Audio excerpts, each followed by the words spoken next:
Hi, everyone. So I'm looking out my window here in our home office, and I can still see the beauty of many of the trees um, that are out there with the yellow and the orange and the bright colors. It's just a beautiful time. This season of fall is just beautiful. I do love the change of seasons. That's one of the things that's nice about this area that we live in. We get to see all the different seasons as they change. But season and talk of season is not always just about what happens out in nature. There are seasons as well. I think my cat may come up and join me in a minute here. Yep, there she is. There are seasons as well that we all go through in our personal lives. So the seasons that we experience in life. I used to have a pastor friend that talked about that. What season are we going through? And that made me reflect on this particular season. You know, we are in a tough season. And when the season of this time that we are in has affected us in so many ways, I think it's difficult. It's difficult for us sometimes to find our path.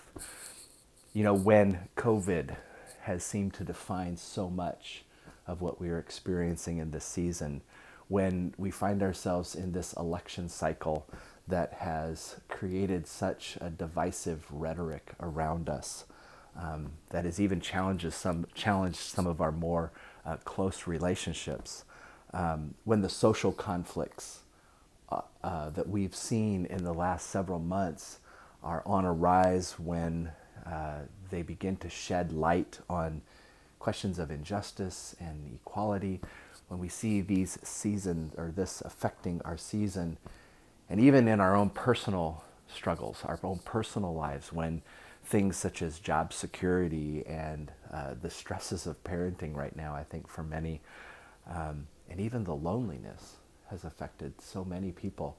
It's a difficult season. And that difficult season has created for many of us something that is described by one word. And I actually mentioned that word just a minute ago. That word is stress. Stress.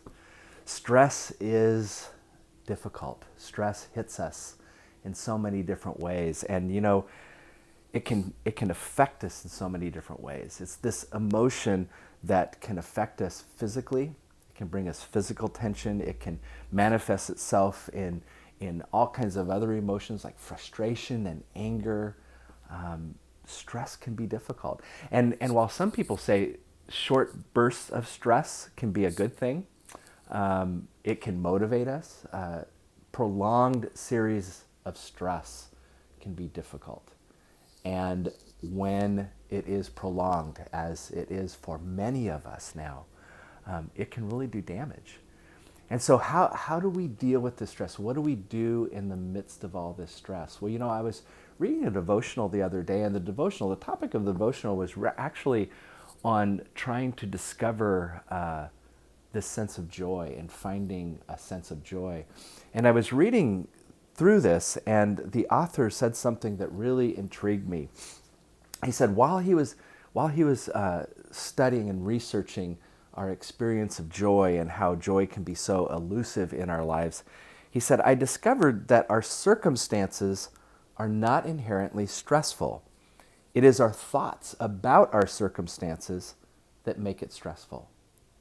That really intrigued me for a minute. And I felt myself pushing back. I said, no, that's just not true. There are circumstances that are inherently stressful, like what we are going through right now, like a pandemic. I mean, that is inherently stressful, is it not?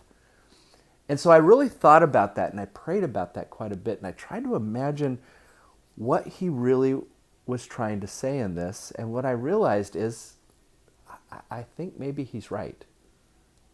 Circumstances can certainly elevate the ability for us to experience stress, but the circumstance itself may not be stressful. It's how we experience that circumstance that can bring the stress. Now, the biblical example he used is one that I know I've found myself reading quite a bit lately. But the biblical example he uses is Paul's letter to the church in Philippi. I've done a couple other devotionals on this. But, you know, the situation for Paul in this letter is that he is in prison. Now, I don't know about you, but if I found myself in prison, I would be stressed. And that would be a situation that I think would be inherently stressful. I mean, how could anyone not be stressed as they sat in prison? And for Paul, this particular time in prison was his last, because this would eventually lead to his death. But even in that time that would, for me, seem inherently stressful, Paul wrote a joy-filled letter. He wrote a joy-filled letter because somehow he was able to look beyond the particular circumstance. So listen what he says in chapter 1, beginning at verse 12. Here he's talking about his own particular situation, which would be inherently stressful, I think, for many of us. And he says this. He says, I want you to know, beloved, that what has happened to me has actually helped to spread the gospel, so that it became known throughout the whole imperial guard and to everyone else that my imprisonment is for Christ. And most of the brothers and sisters, having been made confident in the Lord by my imprisonment, dare to speak the word with greater boldness and without fear.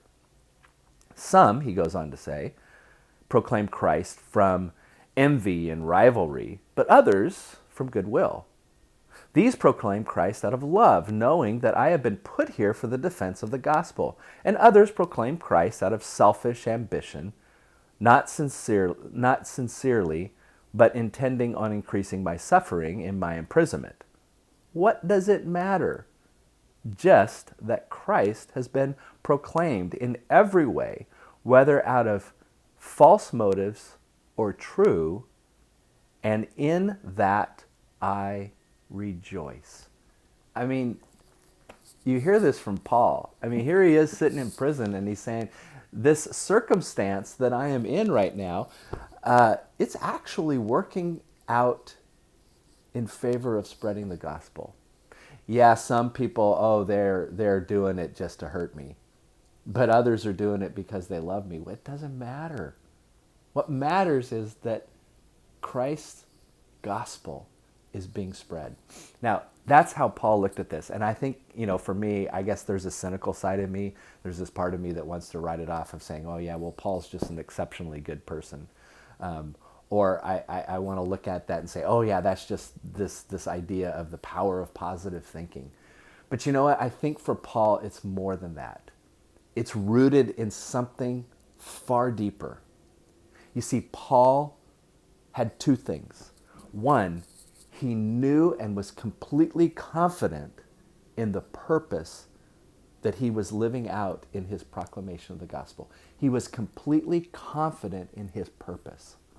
And the second thing was, because he was confident in his own purpose, he recognized that this was actually what God intended, that God wanted his purpose, Paul's purpose, to be able to spread the gospel. And so he was completely confident in his own purpose, and he was completely confident in his trust for God. And because of that, he was able to experience in his circumstance something that helped him think beyond the situation that he was in. He was able to experience joy in prison because of these two confidences. He was able to get beyond what for me would be an incredibly stressful situation, and look beyond that and find joy.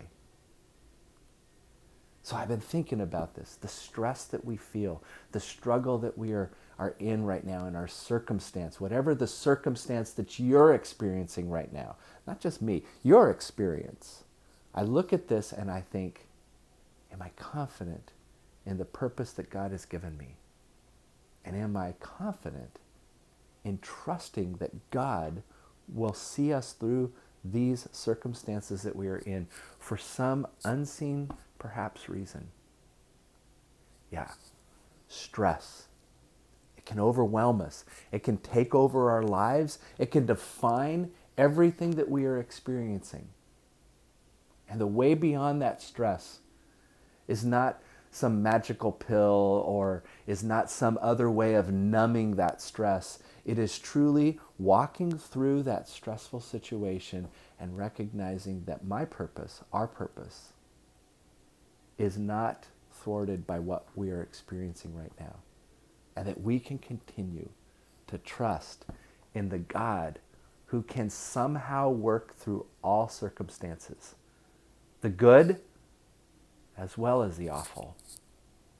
So as we journey together, help us find that joy in the midst of our stress.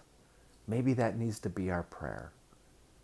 But I thank you for journeying with me as we walk through a season that we may not want to repeat again, and yet a season that God can work miracles in. Thanks so much.